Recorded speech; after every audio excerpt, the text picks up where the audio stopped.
दिल्ली द्वारका हादसे मामले में नया वीडियो सामने आया है।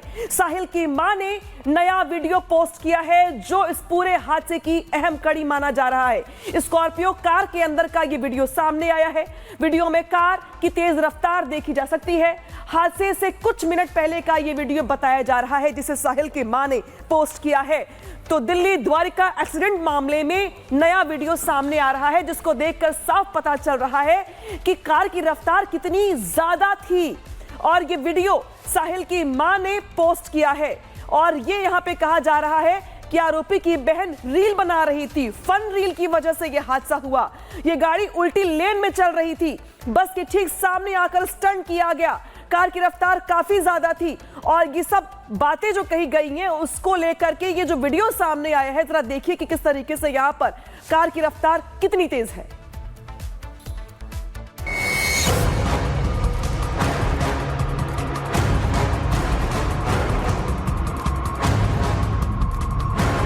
रील, रफ्तार और इंसाफ की गुहार। और रॉन्ग साइड चलने के बाद उसकी स्पीड देखिए, फुल एक्सेलरेशन पे है। उनके खुद की रील के अंदर उनकी स्पीड आ रही है। रईसजादों का फन और कितने शिकार। क्या रईसजादों के पास रौंदने का लाइसेंस है? एक मां के आंसू बार बार यही सवाल पूछ रहे हैं। वो अक्षत्रा सिंह बिल्कुल स्टार्टिंग से जहां से उसने लेफ्ट मोड़ी है गाड़ी सोसाइटी के बाद, वो वहीं से बिल्कुल रॉन्ग चल रहा है। आगे रईसजादे की एसयूवी, फन रील का चस्का, गैर जिम्मेदारी और नतीजा मौत। 3 फरवरी को दिल्ली के द्वारका में हुआ सड़क हादसा एक मां की खुशियों पर ग्रहण लगा गया। किसी के फन ने एक मां को उसके बेटे से हमेशा हमेशा के लिए दूर कर दिया। लेकिन अब वो मां इंसाफ की गुहार लगा रही है। उसके बेटे साहिल की मौत के लिए जिम्मेदार लोगों के खिलाफ सख्त कार्रवाई की मांग कर रही है। पीड़ित मां का आरोप है कि 3 फरवरी को साहिल ऑफिस के लिए निकला था और आरोपी उल्टी लेन में रील बनाते हुए कार चला रहे थे। कार को तेज रफ्तार में भगाते हुए आरोपी स्टंट कर रहे थे। इस बीच बस के सामने स्टंट करते हुए कार ने साहिल को टक्कर मार दी जिसमें साहिल की मौत हो गई। आरोपियों की यह हरकत आपराधिक गतिविधि दिखाता है। साहिल की मां इन्ना माकन की माने तो उनके बेटे की मौत सड़क हादसे की वजह से नहीं बल्कि कुछ रईसजादों के फन रील की वजह से हुई है। और पुलिस कह रही है कि रॉन्ग साइड से बाइक आ रही है। कौन सी बाइक रॉन्ग साइड से आ रही थी? जो आपका बेटा है वो, पुलिस का दावा है ऐसा। पुलिस किस बेस पे कह रही है? पुलिस को इतना बड़ा एक्ट नहीं दिखा, किस बेस पे, कहां से सुना आपने ये? पुलिस ये कह रही है कि रॉन्ग साइड से बाइक आ रही थी और उसके बाद क्या बचाने की कोशिश हो रही है। रॉन्ग साइड से गाड़ी आ रही है, फुटेज में क्लियर है, आप देख सकते हैं। उसकी लेन लेफ्ट साइड में चलने की, वो रोड के बीचों बीच चल रहा है। वो स्कॉर्पियो वाला, वो अक्षत्रा सिंह बिल्कुल स्टार्टिंग से जहां से उसने लेफ्ट मोड़ी है गाड़ी सोसाइटी के बाद, वो वहीं से बिल्कुल रॉन्ग चल रहा है। और रॉन्ग साइड चलने के बाद उसकी स्पीड देखिए आप। हालांकि मामले की जांच कर रही पुलिस की माने तो कार नहीं बल्कि बाइक उल्टी दिशा में थी। इसके अलावा कार चालक नाबालिग है, उसके पास लाइसेंस भी नहीं था। इतना ही नहीं, कार पर पहले से 13 चालान थे जिसमें से 9 चालान सिर्फ ओवर स्पीडिंग के काटे गए हैं। हालांकि पुलिस की जांच अब भी सवालों के घेरे में है क्योंकि साहिल की मां का दावा है कि कार चालक की बहन भी कार में मौजूद थी जो रील बना रही थी। लेकिन पुलिस की एफआईआर में बहन का कोई जिक्र नहीं है। इसके अलावा एफआईआर में आरोपी की उम्र 19 साल दर्ज की गई थी जो जांच के बाद 17 साल पाई गई। एफआईआर में मोटर व्हीकल के तहत आरोपी के पिता का भी कोई जिक्र नहीं है, जबकि 199 मोटर व्हीकल एक्ट के पिता की गाड़ी को चलाते समय नाबालिग से हादसा होने पर पिता की जिम्मेदारी होती है। हालांकि रिपब्लिक भारत पर खबर दिखाए जाने के बाद जागी पुलिस ने चार्जशीट में एमवी एक्ट के तहत आरोपी के पिता का नाम शामिल करने की बात कही। बहरहाल सवाल यह है कि एमवी एक्ट के तहत चार्जशीट में पिता का नाम शामिल करने में पुलिस ने इतना समय क्यों लगाया? बिना लाइसेंस के नाबालिग को गाड़ी चलाने की इजाजत कैसे मिली? पुलिस के एफआईआर में आरोपी की बहन का जिक्र क्यों नहीं है? और कार और बाइक की दिशा को लेकर किसके दावे में कितनी सच्चाई है? फिलहाल आरोपी को बोर्ड एग्जाम के लिए अंतरिम जमानत मिल गई है, लेकिन साहिल की मां न्याय की उम्मीद लगाए बैठी है, जो उनकी नम आंखों में साफ दिखाई देता है। Bureau report, Republic Bharat.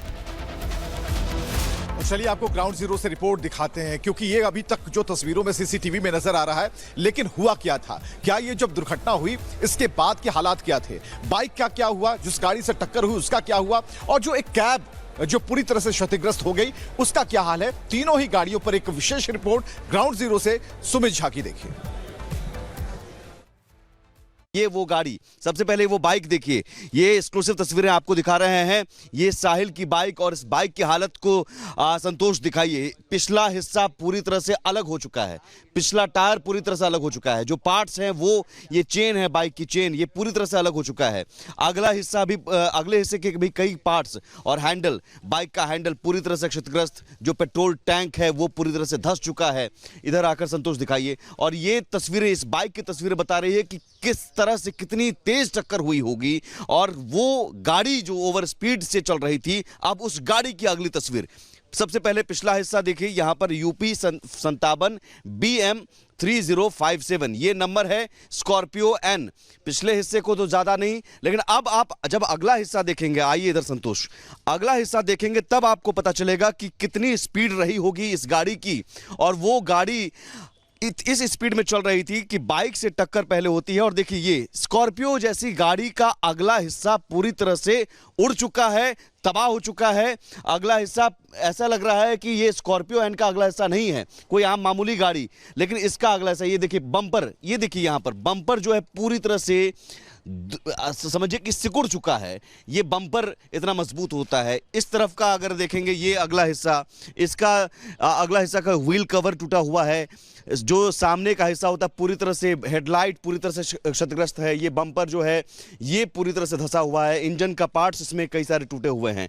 अब ये हादसा कैसे हुआ, कैसे उसकी मौत हुई, ये अब आप समझिए, क्योंकि यहाँ पर शीशा जो आपको टूटे हुए नजर आ रहे हैं, ये बताया जा रहा है कि जब बाइक से टक्कर मिली, टक्कर हुई, जो हम तस्वीर भी दिखा रहे हैं कि सीधे बाइक सामने आती है और टक्कर होती है, उसके बाद वो साहिल उछलकर इस शीशे पर गिरता है, और वो तेज रफ्तार इतनी होती है कि उछल जाता होगा, यानी उछला होगा बहुत तेज हवा में, और उसके बाद इस शीशे पर गिरा होगा, उसके बाद वो नीचे गिरा होगा। तब भी ये स्पीड चलती रहती है ये गाड़ी।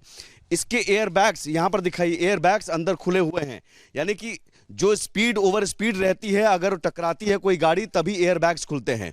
तो एयर बैग का खुलना अपने आप में सबूत है कि कितनी स्पीड रही होगी। और सीधे रुक करते हैं सहयोगी सुमित का। सुमित, आप ग्राउंड से रिपोर्ट बता रहे थे, लेकिन हैरान करने वाली बात तो यह है कि यहां रफ्तार के कहर के साथ साथ रीलबाजी का शौक भी एक मासूम की जिंदगी पर भारी पड़ा। और अब मां न्याय की गुहार लगा रही हैं, वीडियोस पोस्ट कर रही हैं और बता रही कि किस तरीके से उनका बच्चा रफ्तार के कहर का शिकार बन गया।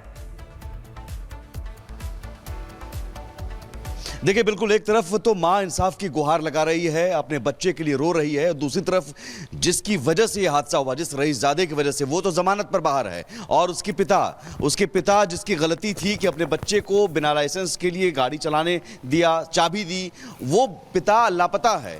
जब से मीडिया में खबर आई तब से हम पहुंचे। ये देखिए तिगरा एक्सप्रेस, ये तिगरा एक्सप्रेस जो है, जो नरेंद्र सिंह, अक्षतरा सिंह जिसकी वजह से हादसा हुआ, जो स्कॉर्पियो चला रहा था, उसके पिता है नरेंद्र सिंह। हम उनके घर MK रेसिडेंसी भी गए थे, MK रेसिडेंसी अपार्टमेंट, वहां पर कहा गया कि वो अपने फ्लैट पर नहीं हैं। और फिर जो वो कंपनी, ट्रांसपोर्ट कंपनी चलाते हैं टेगरा एक्सप्रेस, यहाँ पर भी ताला लगा हुआ है, यहाँ पर भी कोई नहीं है।